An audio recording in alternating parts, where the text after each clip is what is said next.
रोज बस royal nights की training देख रहा था, चुपचाप खड़ा। तभी पूरे स्क्वाड का कमांडर उसके पास आता है और ठंडे लहजे में कहता है, यहाँ से निकल जाओ, पूरी रात पागलों की तरह खड़े होकर सबको डिस्टर्ब कर रहे हो। उसकी मेट तुरंत आगे बढ़ती है और कहती है, अरे आप एक प्रिंस से बात कर रहे हैं। लेकिन कमांडर को कोई फर्क नहीं पड़ता। वो उसे यूजलेस, अगली, बिचलेस बास्टर्ड कहकर इंसल्ट करता है और बोलता है कि वो ट्रेनिंग में इंटरफेयर कर रहा है। लेकिन तभी लड़के की आंखों से उसे ऐसा घूरना मिलता है जिसकी उसने कल्पना भी नहीं की थी। एक इंटेंस, ब्रूटल स्टेयर जो किसी 14 साल के बच्चे की नहीं लगती थी। हवा अचानक भारी हो जाती है। सैनिक इधर उधर से पास आने लगते हैं कि आखिर हो क्या रहा है। वे तीसरे प्रिंस को देखते हैं, वही जिसे सब बेकार मजाक समझते हैं, और आराम से खड़े हो जाते हैं। तभी बच्चा ऊपर हाथ बढ़ाता है, अपने सिर के ऊपर की शाख से एक पतली टहनी तोड़ लेता है और कमांडर से कहता है कि उसके नाइट्स कूड़ा है, उनकी ट्रेनिंग ट्रैश है। सैनिक मजबूत नहीं हो रहे, बस बेबी सिट हो रहे हैं और समय बर्बाद कर रहे हैं। साफ शब्दों में इंसल्ट।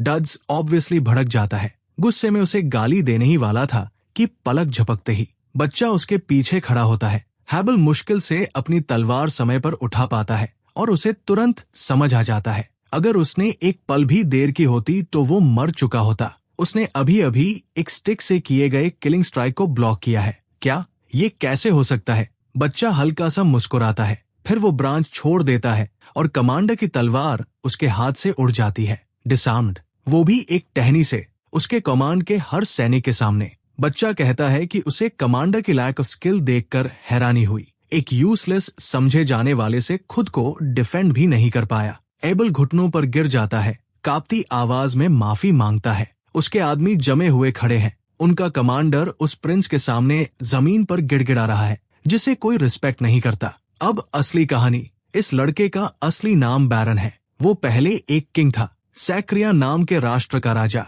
उसने क्यूज किंगडम के खिलाफ युद्ध लड़ा था। एक युद्ध एक्सिस ऑफ टाइम नाम के आर्टिफैक्ट के लिए, जो लिटरली हिस्ट्री को रिवाइंड कर सकता था। लेकिन क्यूज ने सब कुछ जला दिया, राख कर दिया। बैरन अकेला दुश्मन मेज से घिरा था। उसके पास बस एक तलवार थी और एक ही हाथ बचा था, और उन्होंने उसे लेजर कर दिया। मेरा बेचारा भाई। और फिर वो जागा, एक नरम बिस्तर पर, सर्वेंट से घिरा हुआ, क्यूज के रॉयल पैलेस के अंदर। वही किंगडम जिसने उसे खत्म कर दिया था। हाँ, वो दुश्मनों के एम्पायर के अंदर है, उन्हीं लोगों के बीच जिन्होंने उसकी दुनिया जला दी। और अब वो इस जगह को अंदर से जला देगा, हर एक को खत्म करेगा, क्योंकि वो क्योन तीसरे प्रिंस के शरीर में है। समस्या ये है कि ये प्रिंस रॉयल फैमिली का सबसे कमजोर, सबसे नफरत किया जाने वाला, सबसे पैथेटिक मेंबर है। कम से कम उसके पास ये मेड है जिसे मैंने पहले लड़की समझा था, लेकिन वो बस एक फेमिनिन लड़का है। ब्रो आराम से खाना खा रहा था, चिल कर रहा था, अपनी नई जिंदगी के बारे में सोच रहा था। लेकिन इस घर में किंग के आदेश से तीनों प्रिंसेस साथ में खाते हैं। तभी प्लांच नाम का बंदा, जो खुद को वन पीस का कैरेक्टर समझता है, उस जैकेट को कंधे पर डालकर सुबह 7 बजे अंदर आता है। पहले हमारा लड़का सिर झुका लिया करता था, लेकिन आज उसने सीधा आंखों में देखा और कहा, यो व्हाट्सअप PLCH, जो खुद को बड़ा वेल मैनर्ड समझता है। अचानक नाइफ उठाकर हमारे लड़के के पास खड़े फेम बॉय के सिर की तरफ फेंक देता है, लेकिन ब्रो ने उसे मिडेयर ऐसे पकड़ लिया जैसे कुछ था ही नहीं।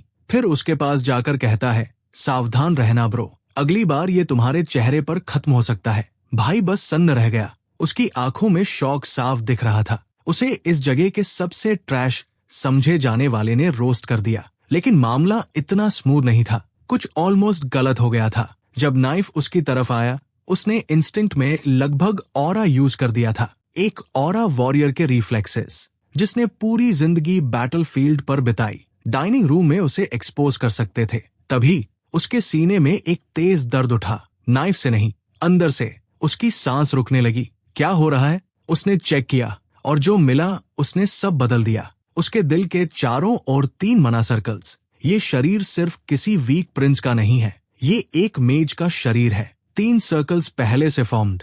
ये सीरियस टैलेंट है, लेकिन लगभग कर्ज भी। ब्रो ने पूरी जिंदगी मोटी तलवारें उठाई और अब उसे स्पेल्स कास्ट करने हैं, जो मुश्किल है क्योंकि हर बार मना यूज करते ही उसका सीना कुचलता हुआ महसूस होता है। उसका शरीर तेजी से वेट लूज कर रहा है। वो पैलेस की झील के 3 चक्कर भी मुश्किल से लगा पाता है। लगभग कोलैप्स हो जाता है। उसकी नाक से अचानक खून बहने लगता है। रैंडम।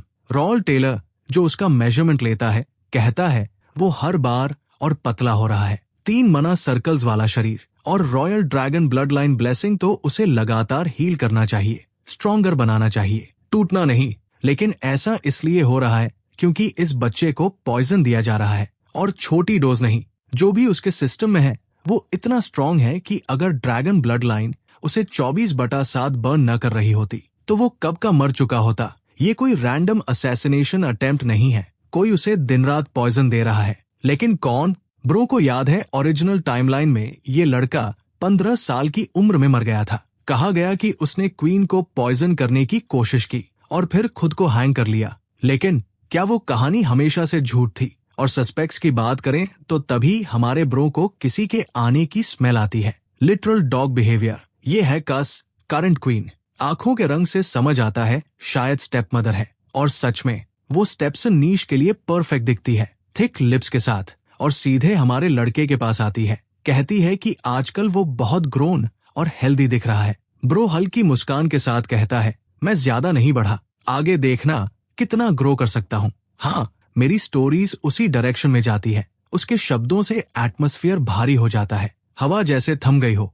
विकाउंट कहता है कि वो उसे पहचान ही नहीं पा रहा क्योंकि वो पहले अपना चेहरा भी नहीं दिखाता था। वो निश्चित ही बहुत लंबा आदमी बनेगा। तभी क्वीन उसे काट देती है। कौन सोच सकता था विकाउंट सच में एक लैब डॉग है, बिल्कुल वैसे ही जैसे अफवाहें कहती थी। क्वीन ने पूछा कि प्लांच ने उसे उस घोड़े के बारे में क्यों नहीं बताया जो उसकी बिल्कुल नहीं सुनता। अगर वो रिपोर्ट कर देता तो अच्छा होता। लेकिन प्लांच ने ठंडे स्वर में कहा कि उसे पहले से सब पता था। उसने कहा कि उसका रेंज पर कंट्रोल छूट गया था और उसके बेटे ने तो सीधे कह दिया कि घोड़ा ही यूजलेस है। ये सुनते ही वो कुर्सी से उठा और बिना पीछे देखे टेबल छोड़कर चला गया, अपनी कर्स्ड मदर को गुस्से से कांपता हुआ छोड़कर। 3 हफ्ते बाद राजा के बर्थडे सेलिब्रेशन का दिन आ गया। राजा जो असल में अपनी पत्नी का डोरमैट बन चुका है। जैसे उस पैलेस में लगभग हर चीज, आम लोग फेस्टिविटीज को लेकर एक्साइटेड है। सब प्रिंसेस को देखना चाहते हैं। जब सर्वेंट्स लड़के को तैयार कर रहे थे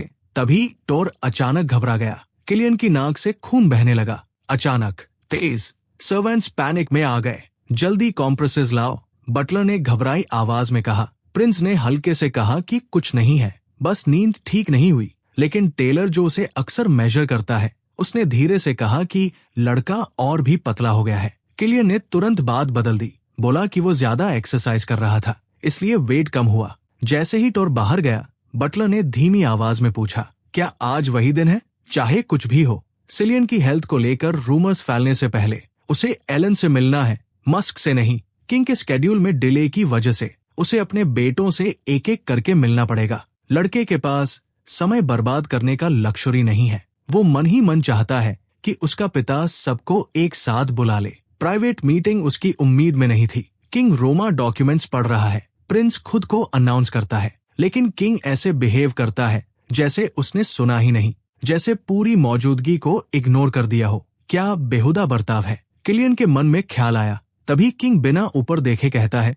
बैठ जाओ। वो कुछ जेनेरिक सवाल पूछता है और कहता है कि उसका बेटा ठीक लग रहा है। तभी सब साफ हो जाता है। अब किलियन समझ गया कि किंग अपने बेटों को अकेले क्यों बुलाता है। इस तरह वो सच में समय बचा लेता है क्योंकि उसे असल में बात करने या कुछ पूछने की जरूरत ही नहीं पड़ती। क्या बिखरा हुआ परिवार है, एक पिता जिसे परवाह नहीं। उदासीन भाई, सच में वंडरफुल जगह। प्लांचो अभी हॉल में आया है, पहले से ड्रंक, जीरो मैनर्स। इस पूरे खेल में सबसे ज्यादा इंटरेस्टेड क्वीन है, जिसके पास इतनी पावर है कि वो अपने पति को भी कंट्रोल में रखती है। और इन सब के बीच कोई प्रिंस को मारना चाहता है। अब उसे पता लगाना होगा कि किलर कौन है। सेलिब्रेशन की वजह से प्रिंस जब सबके सामने आया तो वो बिल्कुल अलग लग रहा था। उसकी प्रेजेंस प्रिंस प्लांचो से ज्यादा चमक रही थी, जो बस एक ड्रंक था। नोबल्स आपस में फुसफुसा रहे हैं, रूमर्स फैल रहे हैं। कॉलन आखिर हॉल में दाखिल होता है और बैकग्राउंड नोबल्स इम्प्रेस्ड रह जाते हैं। रूमर्स सच है, काले बालों और लाल आंखों वाला प्रिंस बिल्कुल सेफेनियन जैसा दिखता है। उसने अपने बाल कटवा लिए हैं, उसका चेहरा अब पूरी तरह दिख रहा है और उसने क्रिम्सन ब्रोच पहना है। एक शांत सा स्टेटमेंट। कि अब वो छिपना छोड़ चुका है। बटलर उसके पास आता है, पूछता है कि सब उसे घूर क्यों रहे हैं। उसे तो लगा शायद इसलिए कि प्रिंस आज बहुत सजादजा है। कॉलिन जानता है कि वो जूल्स ही अटेंशन खींच रहे हैं। ये सब टोर की चाल है। बटलर का परिवार भी क्यूज से है, लेकिन एक छोटे इनलैंड टाउन से। प्रिंस पूछता है कि क्या वे कैपिटल आएंगे। बटलर कहता है कि इनविटेशन चाहिए होगा। सवाल थोड़ा ज्यादा पर्सनल हो गया था। बटलर के चेहरे पर एक पल को इरिटेशन चमका, जैसे वो स्नैप करने वाला हो, मगर उसने टॉपिक बदल दिया। प्रिंस सही मौके का इंतजार कर रहा है, क्योंकि हॉल में कोई है जिससे वो मिलना चाहता है। उसने बटलर से पूछा कि उस जगह को सिगफ्रीड हॉल क्यों कहा जाता है। बटलर ने बताया कि ये नाम उस सरनेम के पहले पेट्रियार्क पर रखा गया, एक महान हीरो जिनका परिवार 500 साल से रॉयल फैमिली के प्रति लॉयल है, उस टेरिटोरी की रक्षा करता आया है। अपने पिछले जीवन में प्रिंस को ये कहानी सुनना पसंद था, और जिस इंसान से वो मिलना चाहता है वो उसी हॉल के बीचों बीच खड़ा है, ड्यूक सिगफ्राइड, जिसकी मौजूदगी ही पावरफुल लगती है। लंबी लॉयल ट्रेडिशंस, ऐसे लोग प्रिंस को पसंद है। उसने हल्का सा मना यूज किया, ये देखने के लिए कि वो आदमी कितना शार्प है, और तुरंत पकड़ा गया। टेस्ट बिल्कुल उम्मीद के मुताबिक गया। बटलर ने महसूस किया कि ड्यूक सीधे प्रिंस को देख रहा है। वो कॉन्टिनेंट के 5 महान स्वॉर्ड मास्टर्स में से एक है। फिलहाल प्रिंस ऐसे बिहेव करेगा जैसे कुछ हुआ ही नहीं। हॉल के बीचों बीच किंग ने मेहमानों को आने के लिए धन्यवाद दिया। तालियों की हल्की गूंज उठी, लेकिन कलिया तब तक अपने बटलर के साथ बाहर निकल चुका था। लड़के ने उस जिद्दी घोड़े को आखिर काबू में कर लिया था, और तब उसे समझ आया कि वो असल में जेंटल और स्मार्ट है, बस सही हाथ का इंतजार कर रहा था। अब उन्हें मेन गेट्स की तरफ जाना था, क्योंकि किसी को अंदर आने से रोका गया था। कियन ने तुरंत समझ लिया कि मामला क्या है। वही इंसान जिसे वो ढूंढ रहा था। एलन के पास पार्टी का इनविटेशन नहीं था, इसलिए गार्ड्स उसे रोक रहे थे। उन्हें शायद अंदाजा भी नहीं था कि वो कितना इम्पोर्टेंट मेज है। फिर भी रास्ता बंद।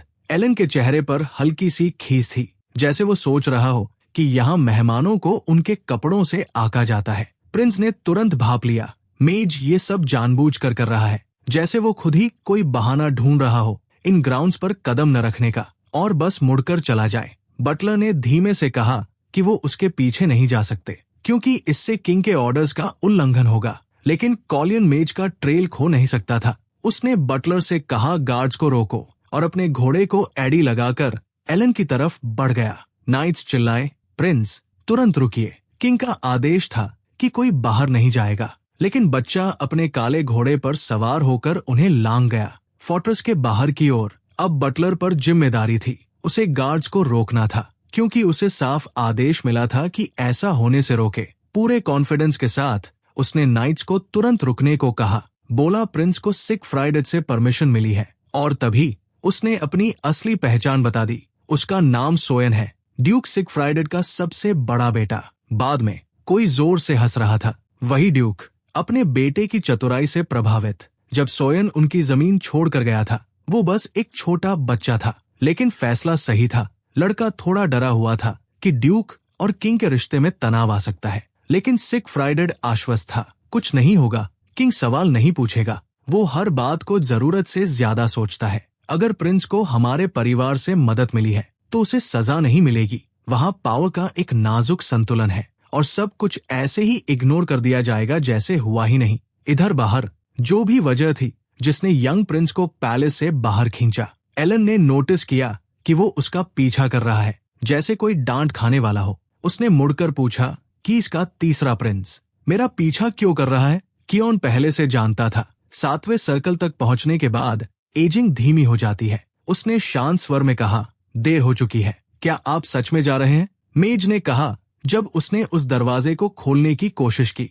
तो एक बड़ा बैरियर था। कॉलिन को ये सुनकर हल्की चिढ़ हुई, क्योंकि मेज को रुकने में कोई खास दिलचस्पी नहीं दिख रही थी। कलिया ने कहा, आपने गलत दरवाजा चुना, आपके लिए जगह पहले से खुली है। मेज समझ गया, उसे सीधे चैलेंज किया जा रहा है। बहानों को अनसुना करते हुए उसने देखा, ये कोई साधारण 14 साल का लड़का नहीं है। उसकी आंखों में असामान्य तेजी है। तभी मेज ने कुछ महसूस किया। वो एक कदम आगे बढ़ा, चेहरे पर सच्ची चिंता। जैसे ही उसने प्रिंस के हाथ छुए, ऊर्जा उठने लगी और प्रिंस के सीने में तेज दर्द उठा। उफ, सांस अटक गई। मेज का मना उसके शरीर में बहने लगा। कांटेक्ट इतना इंटेंस हो गया कि कैलियन को खुद को पीछे खींचना पड़ा। मेज ने धीमे स्वर में कहा, दरवाजे बंद कर दो। फिर भी हवा को पूरी तरह नहीं रोक सकते, यानी प्रिंस की हालत उससे छुपी नहीं रही। कॉलन ने कहा कि मना इस्तेमाल करने की उसकी एक लिमिट है, लेकिन असली समस्या वो नहीं है। असली सवाल ये है,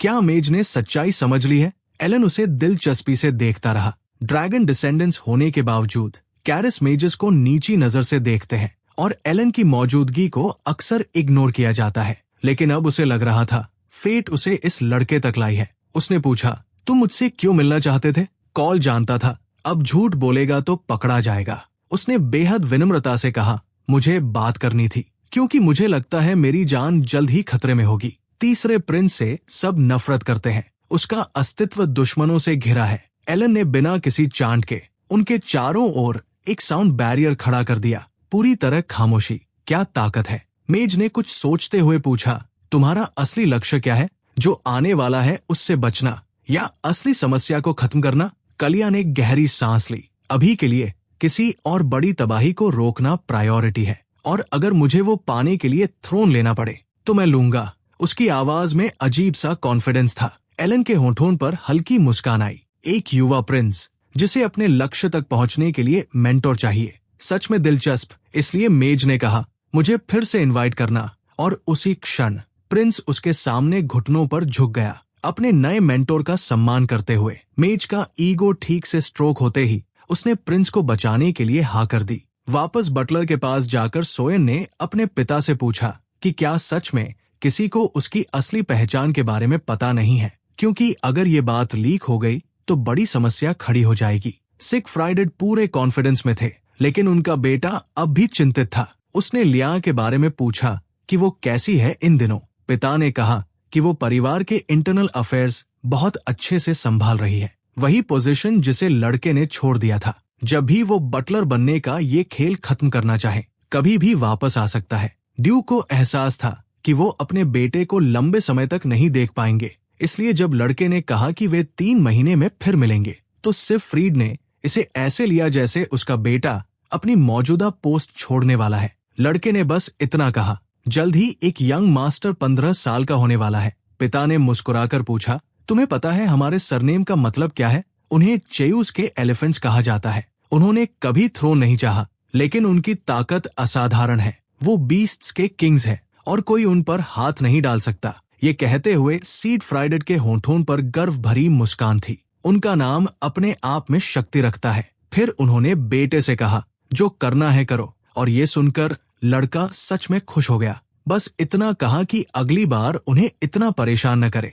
बटलर ने अपने कपड़े ठीक किए, बेहद फॉर्मल अंदाज में पिता को अलविदा कहा। जल्द मिलेंगे। सिगफ्राइड ने सोचा, उसका बेटा जिद्दी है, बिल्कुल परिवार जैसा। लेकिन उनके मन में प्रिंस की हरकत भी घूम रही थी। अगर वो ऐसा कुछ कर सकता है तो वो बहुत बदल चुका है। अब ड्यूक जानना चाहता है कि तीसरा प्रिंस क्या योजना बना रहा है। अगले दिन एक कैरेज ने सबका ध्यान खींच लिया। उस पर 7 गुलाब और एक सिल्वर स्टाफ का एम्ब्लेम था। लोग फुसफुसाने लगे, वो परिवार कैरिस क्यों आया है? वजह साफ लग रही थी, उनका किंग से अच्छा संबंध है और रूमर्स फैल चुके थे। एलन कैरेज से उतरा, उसका युवा डिसाइपल सब अरेंज कर चुका था। पिछली रात उन्होंने इसी पर चर्चा की थी। मेज को ठीक 9 बजे पहुंचना था। प्रिजन फैमिली के इन्फ्लुएंस से टक्कर लेना आसान नहीं होगा। अब नोबल्स को हिलाने का समय है। उस घर के सर्वेंट्स ने आदरपूर्वक मेज का स्वागत किया, बताया कि किंग इंतजार कर रहे हैं। मीटिंग में किंग उसकी मौजूदगी से चौंक गया।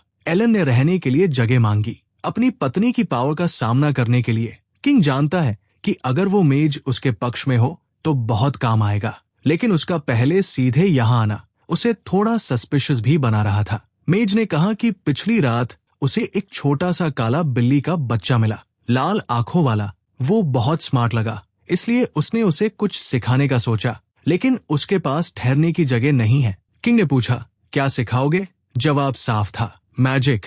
लेकिन उस छोटी बिल्ली को इम्प्रूव करने के लिए एनवायरनमेंट भी सही चाहिए, इसलिए इन लैंड्स के मालिक को भी योगदान देना होगा। किंग थोड़ा असहज हुआ, क्या सच में आप ऐसा कर सकते हैं? एलन ने शांत स्वर में कहा, कलियम मेरा डिसाइपल होगा, इसे कोई नहीं रोक सकता। किंग ने आखिर कोऑपरेट करने का फैसला किया। ये जगह पहले ही बिखरी हुई है, एक और चीज से क्या बिगड़ेगा? फिर भी वो क्यूरियस था। उसने सुना था तीसरे बेटे में कुछ खास नहीं है। ये सुनकर मेज सच में हैरान हुआ। लड़के की हेल्थ कंडीशन भी असामान्य है, वजह ढूंढना मुश्किल है, और ऊपर से किंग बस सुनी सुनाई बातें करता है, जैसे वो अपने ही बेटे को जानता नहीं। मेज ने पूछा, क्या आपको अपने बेटे की हाइट पता है? साधारण सवाल, लेकिन किंग की खामोशी सब बता गई। मेज तुरंत समझ गया, जवाब नहीं है। फिर उसने कहा, ध्यान कभी कभी जहर होता है और उदासीनता दवा, लेकिन इस मामले में आप व्यस्त हैं, सिर्फ एक बहाना है। किंग चिढ़ गया, मगर चुप रहा। बोला, ये समझाना हास्यास्पद है,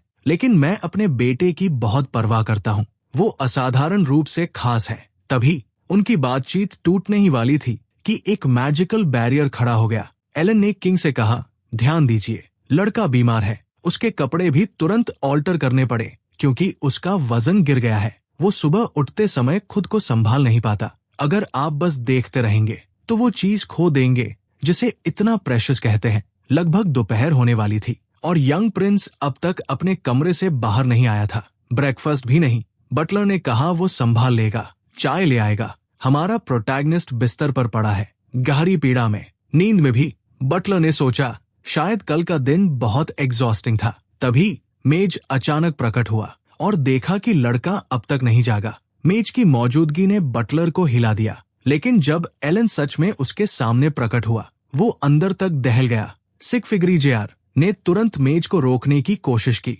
कहा, उसे थोड़ा समय दीजिए, उसकी सेहत नाजुक है। लेकिन मेज ने उस लड़के को तुरंत पहचान लिया। वे कुछ साल पहले मिल चुके थे।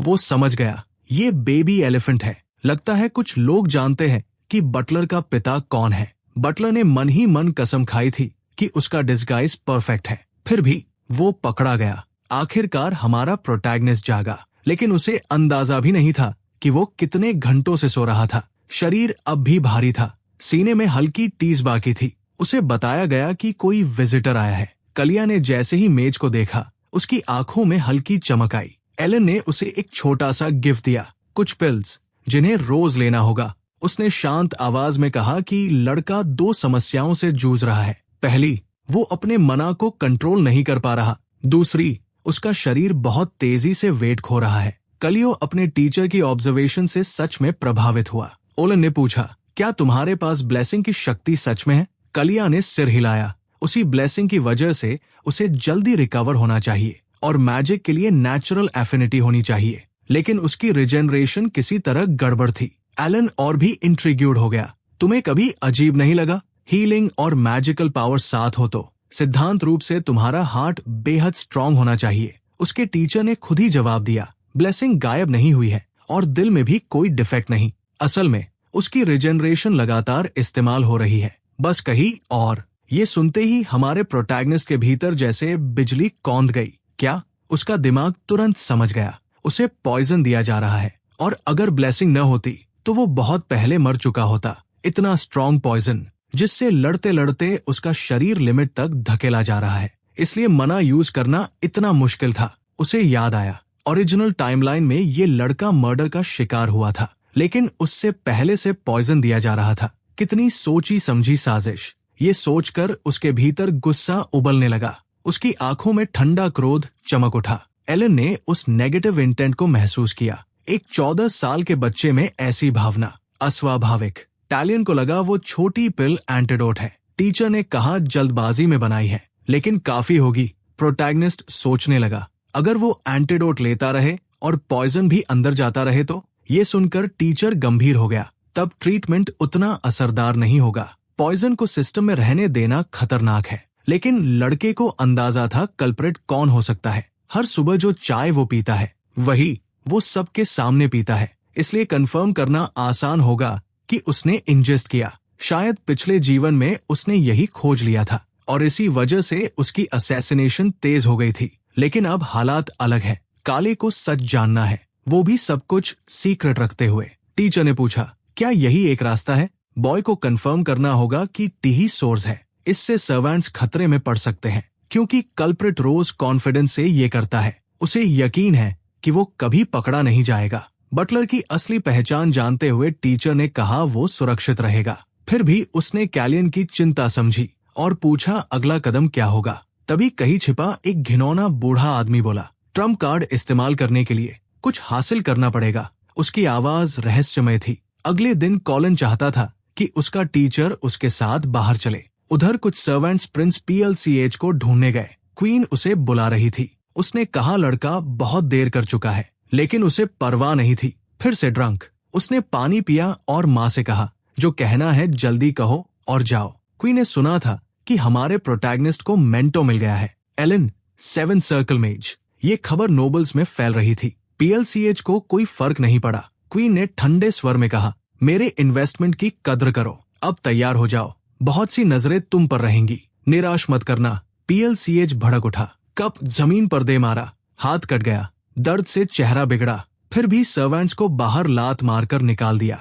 अब उसका गुस्सा और फ्रस्ट्रेशन बढ़ रहा था और उसकी जड़ में था हमारा लड़का। किंग के बर्थडे सेलिब्रेशन के चलते रॉयल पार्टी कैपिटल का दौरा कर रही थी। उसके बच्चे भी साथ थे। लोग बेहद उत्साहित थे। भीड़ सबसे ज्यादा कलियों को देखना चाहती थी। बटलर ने धीरे से पूछा, आप ठीक महसूस कर रहे हैं? चेहरा थोड़ा स्वस्थ लग रहा है। कलिया ने कहा उसने अच्छी तरह आराम किया है। एंटीडोट की वजह से सांस लेना आसान था। दिल का दर्द गायब। लेकिन दिन का स्केड्यूल लंबा था, जो बटलर को चिंतित कर रहा था। फिर भी प्रोटैगनिस्ट इतना स्वस्थ था कि अपने सब्जेक्ट से मिल सके। भीड़ के बीच एक आदमी छिपने की कोशिश कर रहा था। प्रोटैगनिस्ट की नजर उन रहस्यमयी आकृतियों पर पड़ी। वो उन्हें कभी नहीं भूल सकता। पिछले जीवन की वही रात जब किसी ने उसकी रक्षा करते हुए खुद को बलिदान कर दिया था। किरी, लेकिन हुड पहना आदमी भीड़ में गायब हो गया। प्रोटैगनिस्ट घोड़े पर उसके पीछे जाना चाहता था, लेकिन बटलर ने रोक लिया। कैलियन ने समझाने की कोशिश की,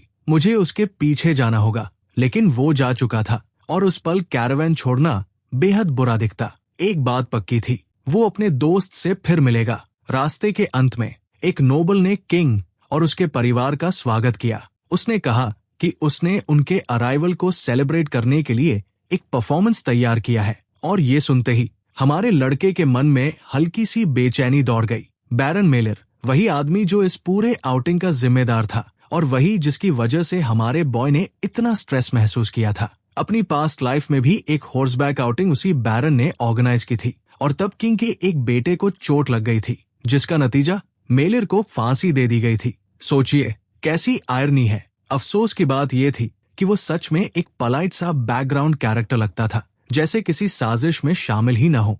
हॉल पहले से ही गेस्ट्स को रिसीव करने के लिए पूरी तरह तैयार था। हमारे बॉय की नजर तुरंत उस शैंडलियर पर गई, वही शैंडलियर जो किंग के लिए आयोजित इस इवेंट में गिरने वाला था। क्या नाइट्स ने सेफ्टी चेक भी नहीं किया? अजीब था, लेकिन कमांडर को याद करते ही कॉल ने मन ही मन सोचा कि उनसे ज्यादा उम्मीद करना ही बेकार है। तभी उसने तय किया वो इस बैकग्राउंड कैरेक्टर को इस बार जीने का मौका देगा। जैसे ही बैरन उसके पास आया, कलिया ने शांत लेकिन सख्त आवाज में कहा कि उसे उस शैंडलियर को लेकर चिंता है और तुरंत इंस्पेक्शन का आदेश दे दिया। ये सुनकर नोबल पूरी तरह कंफ्यूज्ड रह गया। उसके चेहरे पर साफ लिखा था, ये अचानक क्या हो गया? अरीना में हॉर्स परफॉर्मेंस शुरू हो चुकी थी। नोबल बिल्कुल एक छोटे बच्चे की तरह किंग के पास बैठा था। वो इस मौका को किसी भी हाल में मिस नहीं करना चाहता था। लेकिन फिर उसने हमारे प्रोटैगनिस्ट के चेहरे का एक्सप्रेशन देखा, गंभीर, ठंडा, जैसे कुछ बड़ा जानता हो। और तभी उसके मन में ख्याल आया, शायद उसे सीलिंग चेक करवा लेनी चाहिए थी। इंस्पेक्शन के दौरान बैरन को एक बुरी तरह घिसी हुई रोप मिली। उसके हाथ हल्के से कांप उठे। अगर यंग प्रिंस की वार्निंग न होती तो आज कुछ भयानक हो सकता था, लेकिन उसे पहले से वार्निंग मिल चुकी थी, जैसे हमारा प्रोटैगनिस्ट भविष्य देख सकता हो। कलिया ने नोटिस किया कि नोबल ने बहुत समझदारी दिखाई। सवाल ये था, क्यों? ब्राइजन के गार्ड्स उस एरिया में इतने थे कि जरा सी बात पर बड़ा कमोशन हो सकता था। तभी वो ज्यादा अल्कोहलिक प्रिंस बड़बड़ाते हुए बोला कि नोबल अपनी औकात भूल रहा है। अरीना में परफॉर्मेंस जारी रही। हमारे प्रोटैगनिस्ट को घूरते हुए उस ड्रंक प्रिंस ने कहा कि उसे उसके ब्लड लाइन से घिन आती है। सबने वो सुना और अजीब बात ये थी कि इससे हमारे प्रोटैगनिस्ट की मोटिवेशन और बढ़ गई। उसने कभी नहीं सोचा था कि उसकी दूसरी जिंदगी का वो पागल किंग इतना बेकार इंसान निकलेगा। अब वक्त था देखने का कि क्वीन इस सिचुएशन में कितनी दूर तक जाएंगी। उन्हें भी ये सब पसंद नहीं आया था, क्योंकि उन्होंने पहले ही अपने बेटे को बेवकूफी न करने की वार्निंग दी थी। लेकिन जब उन्होंने अपने ही बेटे की तरफ गौर से देखा, तभी समझ आया उसने ये जानबूझकर किया है। वो दिन खास था। बहुत से नोबल्स मौजूद थे। अब फैसला लेना ही था। आखिरकार नोबल्स के लिए रखा गया शो खत्म हुआ। जो एक्सीडेंट होना था वो टल चुका था। क्वीन बेहद शांत रही, जैसे उन्होंने कुछ प्लान ही नहीं किया हो। शायद वो एक्सीडेंट सच में उनकी कॉन्स्पिरेसी का हिस्सा नहीं था। उसकी पास्ट लाइफ में भी इस पर बहस हुई थी। हो सकता है ये बाहरी ताकतों का खेल हो। सब कुछ ऐसे डिजाइन किया गया था कि पकड़ा जाए। रॉयल्टी पर सीधा हमला और फॉलआउट से सबसे ज्यादा फायदा ब्राइजन को हुआ था। जाते वक्त हमारे प्रोटैगनिस्ट ने बटलर से पूछा कि उस बैरन की वेल्थ आखिर आई कहां से। उसे पता चला कि उसके पास एक डायमंड माइन है। अगर बैरन बोर्ड से हटा दिया जाए तो उस मार्केट में भी ब्राइजन ही थ्राइव करेगा। हमारे प्रोटैगनिस्ट धीरे धीरे सारे पीसेस जोड़ रहा था, लेकिन उसने अभी थोड़ा और देखने का फैसला किया। उसने सोचा, चूंकि उसने बैरन की जान बचाई है तो थोड़ा प्रेशर डालना गलत नहीं होगा। इसलिए उसने बटलर को आदेश दिया कि परफॉर्मेंस के बाद के सारे प्लान्स कैंसिल कर दिए जाएं। उसने कहा कि अपने ही भाई के कमेंट्स बहुत इंटेंस थे और वो अंदर से हिल गया है। इसी वजह से वो बाकी स्केड्यूल में हिस्सा नहीं ले पाएगा। किंग अपने ऑफिस में बैठा उस दिन की घटनाओं के बारे में सोच रहा था। मेज ने उसे सीधे डांटा था और वो धीरे धीरे लड़के की माँ को याद करने लगा। उसके आखिरी पल, उसकी आवाज जैसे कानों में गूंज रही हो। तभी सर्वेंट्स ने क्वीन के अराइवल की अनाउंसमेंट की। एक मेड ने कहा कि वो टी लेकर आएगी। क्वीन ने तुरंत नोटिस किया कि उनसे पहले कोई और आया था। किंग ने टी रुकवा दी, ये कहते हुए कि क्वीन जल्द ही चली जाएंगी। सीधे मुद्दे पर आते हुए उसने पूछा, उन्हें यहाँ क्या लाया है? क्वीन ने पूछा कि उस इवेंट के बाद ब्राइजन का क्या होगा, लेकिन असली चिंता उन्हें अपने बेटे के बिहेवियर की थी। ये उसकी लाइन ऑफ सक्सेशन में उसकी पोजीशन को नुकसान पहुंचा सकता था। उन्होंने दिन के फेस्टिवल की तारीफ की और सुझाव दिया कि बैरन को रिवॉर्ड मिलना चाहिए। किंग समझ गया, उनके मन में पहले से कुछ चल रहा है। हल्की मुस्कान के साथ क्वीन ने ब्राइजन के रॉयल फैमिली को हॉर्सेस सप्लाई करने के एक्सक्लूसिव राइट की बात छेड़ी। किंग के लिए ये बहुत बड़ा एसेट था और इससे एलन की बात साबित हो गई। एलन ने कहा था कि क्वीन रॉयल गार्ड नहीं छोड़ेंगी क्योंकि वो डेस्परेट नहीं है, लेकिन वो कुछ कीमती जरूर देंगी और किंग को ऐसे बिहेव करना चाहिए जैसे उसने इसकी उम्मीद नहीं की थी। प्रपोजल सुनने के बाद किंग ने कहा कि वो अगले इवेंट में इस प्लान को लागू करेगा। ये सुनकर क्वीन के चेहरे पर गहरी खुशी झलक उठी। उसी रात किंग अपने बेटे के साथ डिनर पर आया ताकि उस दिन के काम के लिए बैरन को रिवॉर्ड दे सके। नोबल्स पहले से जानते थे कि ये किंग और क्वीन के बीच की डील है। प्लांच के एक्शंस की वजह से और प्रोटैगनिस्ट की बढ़ती फेम के कारण उसका कमरा गिफ्ट से भर गया। उसके राइवल्स का इन्फ्लुएंस घटता जा रहा था, लेकिन उसे ऐसी ऑफर्स की जरूरत नहीं थी सिवाय बैरन के गिफ्ट्स के।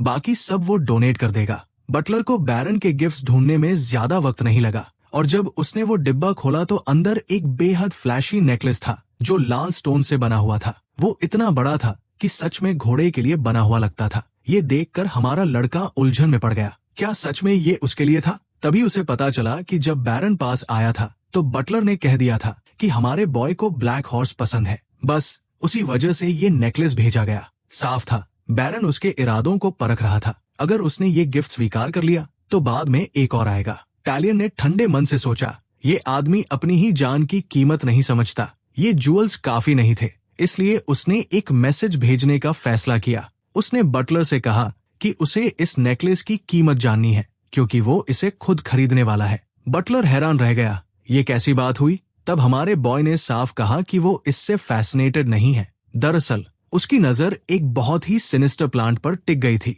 वो मेजर्स एसोसिएशन की तरफ से आया गिफ्ट था और ये उसे बेहद अजीब लगा, लेकिन साथ में एक एक्सप्लेनेटरी लेटर भी था। यानी ये मामूली चीज नहीं थी। उसमें लिखा था कि जब ये प्लांट मरता है तो अपना पॉलन छोड़ता है। और ये पढ़ते ही हमारे बॉय की आंखों में हल्की चमक आई, जैसे उसे समझ आ गया हो कि असली खेल क्या है। उसने कहा कि ये गिफ्ट उसके कमरे में ही रहेगा क्योंकि उसके दिमाग में एक इंटरेस्टिंग आइडिया है जिसे वो आजमाना चाहता है। कुछ देर बाद उसने जानबूझकर टी गिरा दी और ऐसे दिखाया जैसे उसका हाथ जल गया हो। उसकी आवाज हल्की कांप गई। बटलर ने तुरंत मेज को बुलाकर सफाई का आदेश दिया। थोड़ी सी टी उस प्लांट पर भी गिर गई और बटलर घबरा उठा, कहीं प्लांट पर असर न हो जाए। लेकिन प्रोटैगनिस्ट ने शांत स्वर में कहा, कोई बात नहीं, चाय में जहर तो नहीं था। इतना स्पेसिफिक कमेंट सुनकर मेड के चेहरे का रंग उड़ गया। उसके हाथ सच में कांपने लगे। अपने टीचर के साथ बैठे हमारे बॉय ने उनका धन्यवाद किया कि वो लगातार उसकी मदद कर रहे हैं। एंटीडोट के इफेक्ट से एलन ने नोटिस किया कि अब वो पहले से ज्यादा हेल्दी और खुश दिख रहा है। एलन ने भी कहा कि वो भी ऐसे ही वॉक पर जाना चाहते हैं। बहुत समय हो गया था। कॉलिन ने पूछा कि क्या किंग ने इसकी इजाजत दी है, लेकिन शायद किंग को तो पता भी नहीं होगा, वो हमेशा व्यस्त रहते हैं। हमारा बॉय जल्दी से बाहर निकल गया, पीछे एक बेहद चिंतित बटलर को छोड़ते हुए। मेज ने धीरे से पूछा, क्या वो अब भी मेडिसिन ले रहा है? काली ने भरोसा दिलाया कि वो ठीक वैसा ही कर रहा है जैसा उसे बताया गया था। दूसरी तरफ पॉइजन पहुंचाने वाला शख्स बहुत परेशान था, क्योंकि प्लांट को बेट की तरह इस्तेमाल किया गया था। ये सुनकर मेज चौंक गया। रणनीति सच में दिलचस्प थी। हमारे बॉय को मिला गिफ्ट कमाल की चाल में बदल गया था। अब उन्हें फिर से अलग होना था, क्योंकि प्रोटैगनिस्ट ये काम अकेले करना चाहता था। मेजर्स एसोसिएशन पास की एक गली में थी। वही टीचर तैयार रहेंगे उसकी मदद के लिए। जल्द ही वे फिर मिलेंगे। उधर कुछ ब्लैकस्मिथ्स कड़ी मेहनत कर रहे थे।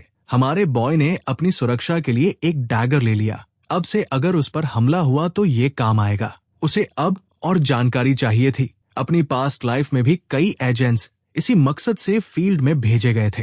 ट्रेन्ड असैसिन्स को ऐसे मिशन किंग ऑफ सिक्रीशिया के जरिए मिलते थे। अपनी पिछली जिंदगी में हमारे प्रोटैगनिस्ट ने भी यही किया था। उस अंधेरी गली में वो बिल्कुल अकेला था, बिना सुरक्षा के, और वो जानता था कि उसके किंगडम के असैसिन्स बेहद कैपेबल है। तभी कुछ ड्रंक आदमी उसकी तरफ बढ़ते दिखे। उसे सावधान रहना था। अगर उसकी असली पहचान खुल गई तो उम्मीद से पहले हमला हो सकता था। सच तो ये था कि उसका एग्जॉटिक अपीयरेंस ध्यान खींचता था, इसलिए उसे और सतर्क रहना था। आखिरकार वो एक अजीब सी शॉप में दाखिल हुआ, जो उम्मीद से कहीं बड़ी थी। अंदर सेलर ने पूछा, क्या वो कैरियर पिजन ढूंढ रहा है? उसने शांत भाव से कहा कि उसे इन बर्ड्स की जरूरत नहीं, जो बड़ी शांति से सोते हुए लग रहे थे।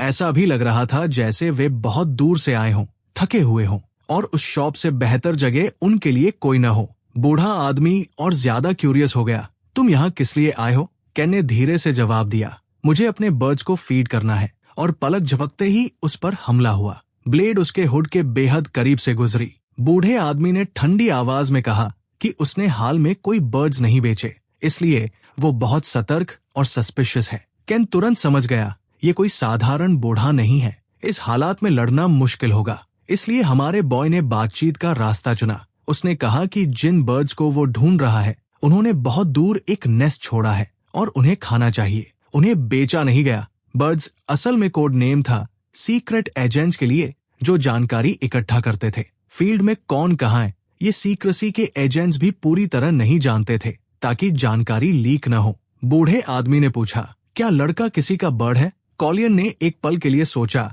कि वो अपने फॉर्मर फादर का नाम लेकर दिखावा करे कि वो वर्किंग बर्ड है, और दावा करे कि वो नेबुला की तरफ से आया है। ये सुनकर बूढ़ा आदमी सच में चौंक गया। उसकी आंखें सिकुड़ गई। अब तक सब ठीक चल रहा था। हमारे बॉय ने कहा कि इस बर्ड को काम करने के लिए थोड़ा फूड चाहिए। बूढ़े ने तुरंत इशारा किया, मेरे पीछे आओ। वो उसे एक सीक्रेट रूम में ले गया और बोला कि शायद ये युवा नया रिक्रूट है और उसे बूढ़े का कोड नेम याद रखना चाहिए, व्हाइट ईगल।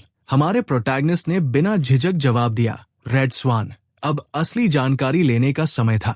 हर जानकारी के बदले उसे एक आइटम पेमेंट पहले देना होगा। हमारे बॉय ने उम्मीद नहीं की थी कि पूछने से पहले ही चार्ज लिया जाएगा। कहीं ये ट्रैप तो नहीं? लेकिन बूढ़े आदमी ने ठंडे स्वर में कहा, कीमत तय है। और कमरे की हवा अचानक भारी हो गई, जैसे अगला कदम उसकी किस्मत तय करने वाला हो। पेमेंट करने के बाद उसे वही इन्फॉर्मेशन मिली जिसकी उसे तलाश थी। स्क्रॉल को गौर से पढ़ते हुए रेड स्वान के मन में हल्का सा शक उठा, क्या ये सच में सही है? लेकिन उसने जितना पूछा था, बूढ़े आदमी को उतना ही देना था। शॉप से निकलने से पहले उसे चेतावनी दी गई, सावधान रहना, ये जगह काफी क्रूएल है। हमारे प्रोटैगनिस्ट ने सिर हिलाया, मन ही मन सोचते हुए कि यहाँ व्हाइट ईगल से ज्यादा खतरनाक कोई नहीं। कैसल लौटते वक्त उसने कई हुडेड मैन को देखा। उसे उस ब्रिज को पार करना था, लेकिन उसे रोक दिया गया। उसने पूछा, इसका क्या मतलब है? एक आदमी ने झुककर माफी मांगी और कहा, उसे इंतजार करना होगा, क्योंकि डेड अपनी अंतिम यात्रा पर है। तभी उसे समझ आया, ये फ्यूनरल रिचुअल है। हमारे बॉय ने सम्मान दिखाने के लिए अपने घोड़े से उतर गया। उस नेशन में फ्यूनरल कस्टम्स अलग थे।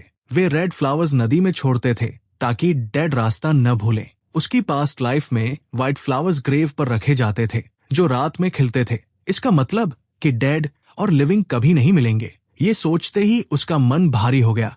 क्या उसकी पिछली जिंदगी में किसी ने उसके लिए शोक मनाया था, या टाइम रिवाइंड होने से पहले कुछ हुआ ही नहीं?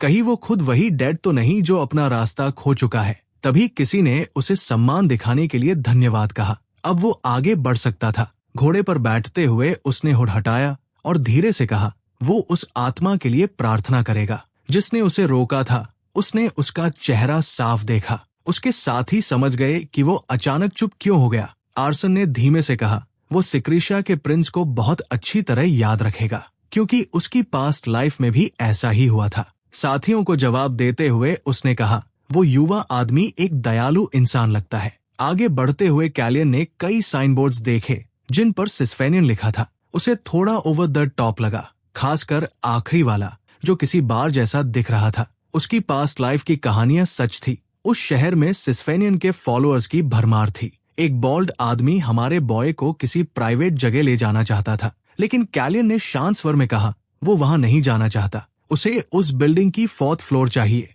ये सुनते ही बॉल्ड आदमी चौंक गया और तुरंत रास्ता दिखाने को तैयार हो गया।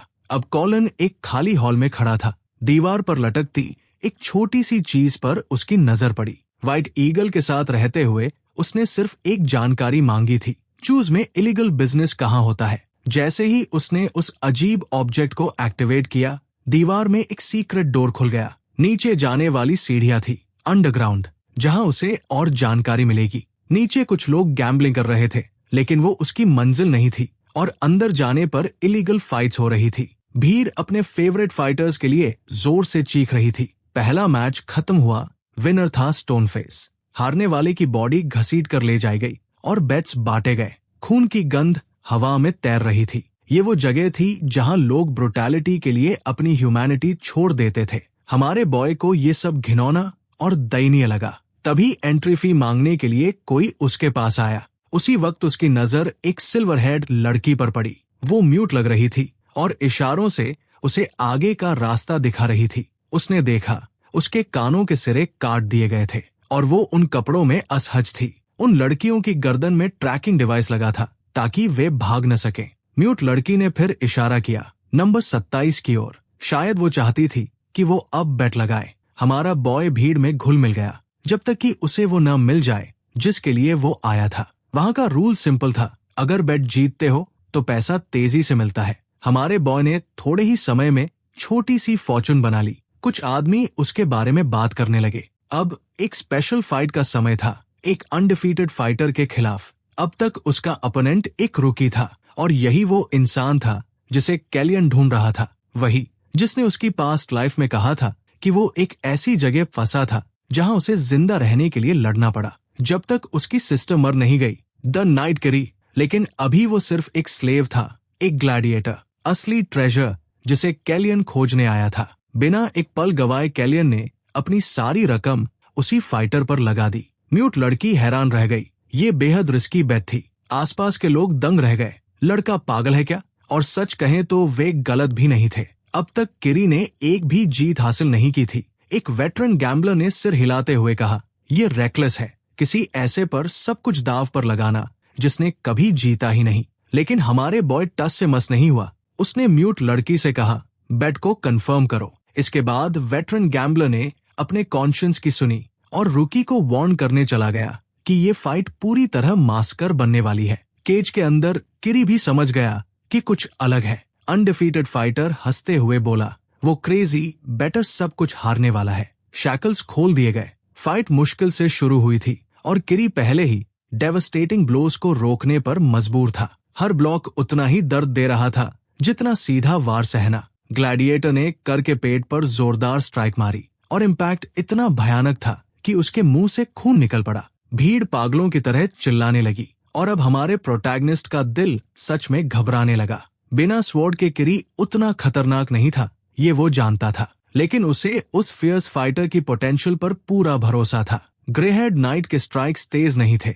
वो धीरे धीरे पिस रहा था, जैसे हर वार उसकी ताकत चुरा रहा हो। उस बीटिंग के दौरान करने को कुछ भी नहीं था। फाइनल ब्लो सीधा उसके चेहरे की तरफ बढ़ रहा था और तभी हमारे बॉय अचानक चिल्लाया, कुरी, अटैक के वक्त अपना शोल्डर एक्सपोज मत करो। आवाज इतनी तेज थी कि एक पल को सब चौंक गए। ग्लैडिएटर ने वो सुना उसने स्कल पर आने वाले वार को मुश्किल से डॉज किया और एक सही ओपनिंग पाली। काउंटर अटैक इतना जबरदस्त था कि थग की रिब्स कुचल गई। अगर उसकी हड्डियां रबर की नहीं थी तो निश्चित ही क्रैक हुई होंगी। अगले ही पल क्यूराई जैसे डेंटिस्ट बन गया, बिना एनेस्थीसिया के दांत उखाड़ता हुआ। और सबके शौक के बीच कुरी ने अपनी पहली विक्ट्री हासिल कर ली। क्या ये कैसे हो गया? किसी के पास जवाब नहीं था। ये संभव ही नहीं होना चाहिए था। जिन लोगों ने पैसे हारे थे उनकी डेस्परेट स्क्रीम्स गूंज उठीं।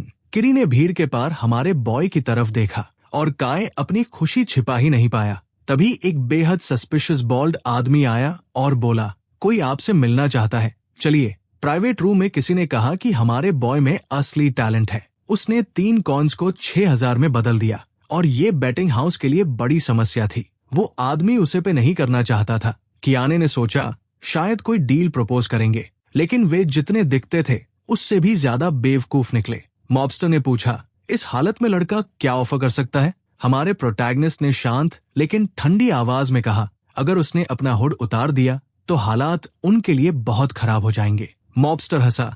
उसे थ्रेट पर यकीन नहीं हुआ। अब हुड जबरदस्ती खींचने का वक्त था, लेकिन अचानक एक मॉबस्टर का हाथ बुरी तरह छेद दिया गया। खून टपकने लगा। हमारे बॉय ने भौहें सिकोड़ते हुए पूछा, ये क्या हो रहा है? मैं तो डेंजरस क्रिमिनल से बात कर रहा था, है ना?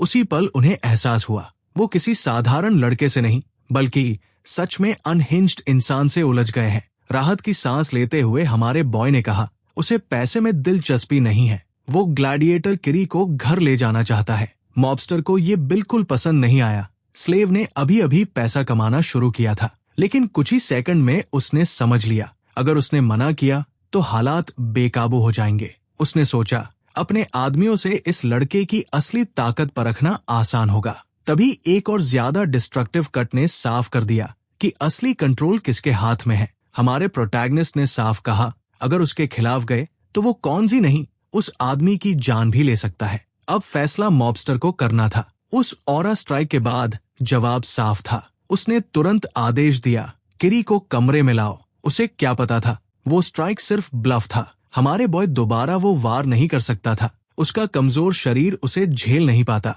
तभी एक थग घबराकर बोला, एक बड़ी समस्या है। किरी तब तक नहीं जाएगा जब तक उसकी सिस्टर भी साथ ना आए। ये सुनते ही हमारे प्रोटैगनिस्ट को पूरी कहानी याद आ गई। उसकी पास्ट लाइफ में उसके नाइट ने इसी जगह कुछ अनमोल खोया था। कॉलिन के चेहरे पर अधीरता साफ दिखने लगी। मॉबस्टर ने तुरंत कहा, सब तैयार किया जाएगा, वे जल्द निकल सकते हैं। लेकिन हमारे बॉय ने हाथ रोकते हुए कहा, एंट्री फी वापस चाहिए। जितना अंदर आने के लिए दिया था उतना पूरा। अब जब वे डार्क एली में लौटे, कुरी थोड़ा चिंतित था। कोइंसिडेंटली उसकी सिस्टर वही म्यूट लड़की निकली। उन्होंने हमारे प्रोटैगनिस्ट का धन्यवाद किया, लेकिन समझ नहीं पाए कि उसने उनकी मदद क्यों की। कलिया ने अपना क्लोक लड़की को दे दिया और कहा, इतना सस्पिशियस मत बनो, उसके कोई बुरे इरादे नहीं है। तभी उसका चेहरा पहचान लिया गया, थर्ड प्रिंस का चेहरा। किरी तुरंत झुक गया और माफी मांगी कि उसने इतने महत्वपूर्ण व्यक्ति पर शक किया। हमारे बॉय ने उसे रोका, मेरे सामने सिर मत झुकाओ, इसकी जरूरत नहीं।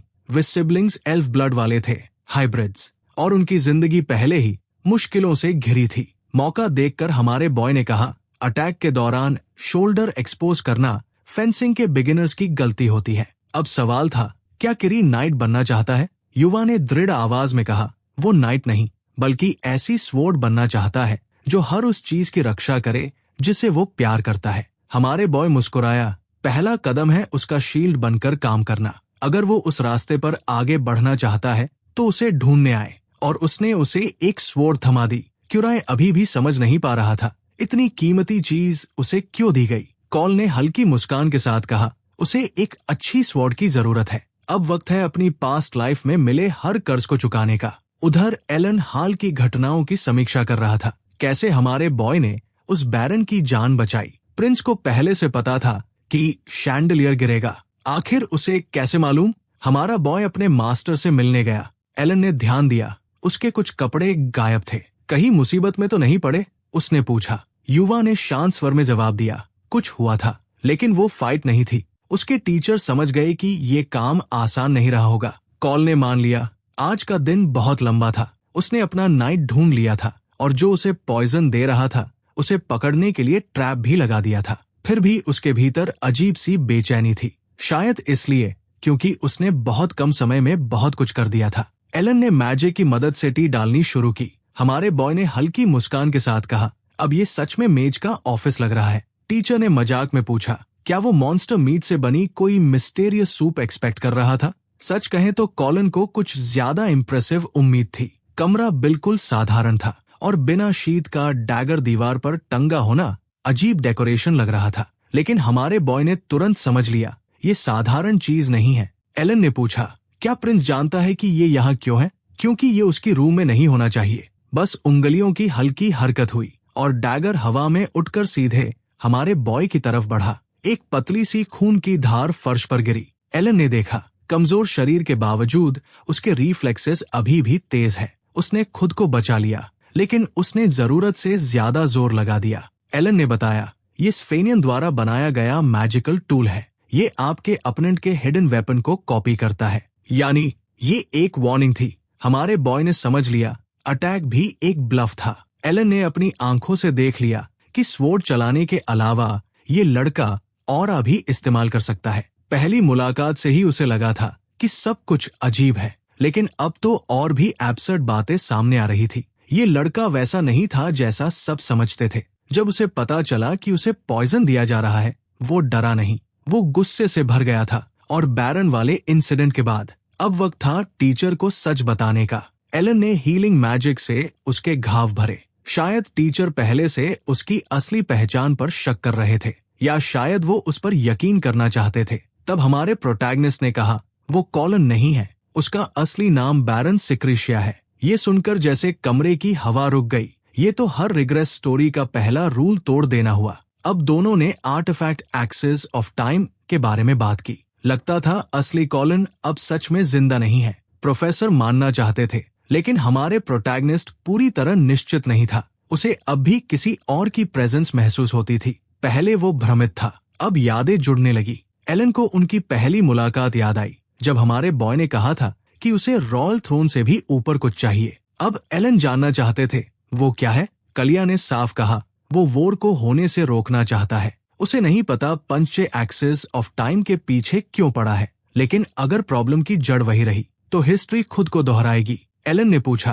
क्या वो अपनी मोटिवेशन से एक्ट कर रहा है या अपने भाई चेस की वजह से? ये समझना जरूरी था। चेस दूसरे किंगडम का अकेला एयर था। इस रियलिटी में बैरन नाम का कोई अस्तित्व ही नहीं था। ये सुनकर हमारे बॉय के भीतर झटका लगा। क्या वो इस टाइमलाइन में कहीं भी एग्जिस्ट नहीं करता? ये सोचकर वो एक अजीब एग्जिस्टेंशियल क्राइसिस में डूब गया। शायद आर्टिफैक्ट की पावर से कुछ गड़बड़ हो गया। वो सोचने लगा, वो इस बॉडी में क्यों है? उसे महसूस हो रहा था कि पुराने कैलियन की प्रेजेंस धीरे धीरे फेड हो रही है। क्या उसने सच में असली कॉल का शरीर ले लिया है? दो वर्जन्स एक ही जगह नहीं हो सकते, तो जरूर उसने टेक ओवर किया है। टीचर ने कहा, चेस पहले ही थ्रोन संभालने की तैयारी कर रहा है। इस रियलिटी का फ्यूचर बदल रहा है। तीसरे प्रिंस ऑफ क्यूज को अभी इन बातों की चिंता नहीं करनी चाहिए। चेस अपनी कहानी खुद लिखेगा।